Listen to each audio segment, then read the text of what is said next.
In today's constantly evolving world of mixed martial arts, we've seen a particular group of fighters rise to the top.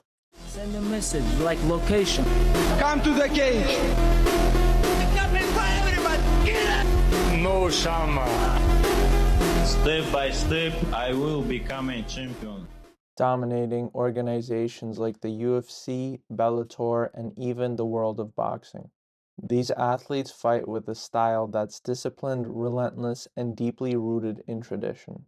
And yes, I'm talking about the Soviet style. This style has been perfected for generations and has spread far beyond Russia into Kazakhstan, Dagestan, Ukraine, Belarus, and every country of the former Soviet Union. Names like Petr Yan, Islam Makhachev, Khabib Nurmagomedov, Alexander Volkov, and Sergei Pavlovich are rewriting what it means to be a complete mixed martial artist today. And it doesn't stop at MMA. In boxing, we've seen incredible examples of this system at work, from Dmitry Bivol to Alexander Usyk and even Vasyl Lomachenko. But where does the unique style come from? How are these athletes built, not just physically, but mentally, from such a young age? Today I want to shine a light on how the Soviet training system turns ordinary kids into extraordinary champions. We'll look at the early childhood training, the discipline, the family culture, and the deep respect between fighters and coaches that defines the style. Across Russia and many countries that were once part of the Soviet Union, there's a growing trend. Kids as young as 6 years old competing in real MMA cages. They're not just learning to fight, they're learning to live by a code, discipline, structure, and toughness. From an early age, they train in boxing, wrestling, pancreation, Muay Thai, and Sambo, the Soviet-born martial art that blends judo and wrestling. And that's one of the main reasons these young athletes grow up with such a strong foundation in combat sports. While kids elsewhere might play for fun or focus on one sport, these kids train to compete. Their schedules are strict, their coaches demand respect, and over time, these build not only skill, but character. If we look at the amateur records of Soviet boxers, the results are mind-blowing. Dmitry Bivol, 268 wins and 15 losses. Alexander Usyk, 335 wins and 15 losses. Vasyl Lomachenko, 396 wins and just 1 loss. Combine those records, and you get over 1,000 amateur fights between just 3 athletes. That's not just experience, that's mastery built through repetition and hardship. This is what gives them such a high fight IQ.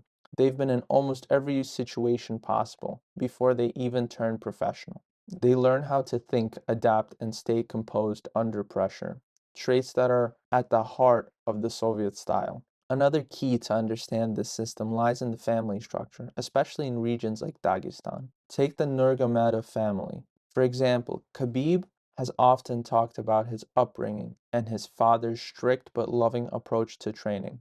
From early childhood, he was surrounded by discipline, early morning long runs in the mountains, and endless grappling sessions. He joked about wrestling with a bear as a kid, but the truth is, his father, Abdullah, built an environment that was both Spartan and deeply nurturing. He taught Khabib not just to fight, but to carry himself with respect, humility, and purpose. And that's something we see across the entire region. For many of these fighters, the coach isn't just a teacher, he's a second father. The gym becomes a family, a sacred place. Respect and discipline are everything. You don't show up late, you don't skip training, you don't talk back. Because the gym represents something bigger than you. It represents your people, your name, and your future. This philosophy creates an environment where talent meets structure. Kids are molded from the ground up, physically tough, mentally sharp, and emotionally connected to their coaches and communities. It's not about fame or money, it's about honor. And that's why when you see a fighter from a Soviet country step into a cage, you notice a certain presence, calm, focused, ready for war. The success of the Soviet-style fighters isn't a coincidence. It's a product of decades of tradition, hard work, and a culture that values discipline above all else. From the icy gyms of Siberia to the wrestling halls of Dagestan, These fighters are forged, not born. They carry the weight of their culture into every fight, and that's what makes them so different. There isn't a lot of detailed information about how these systems work behind the scenes, how families, coaches, and communities come together to shape champions. That's why I created this channel, to explore these stories, this history, and the people behind one of the most successful fighting systems in the world. So if you're interested in learning how Soviet discipline continues to dominate modern combat sports from MMA to boxing, make sure to subscribe because we are just getting started.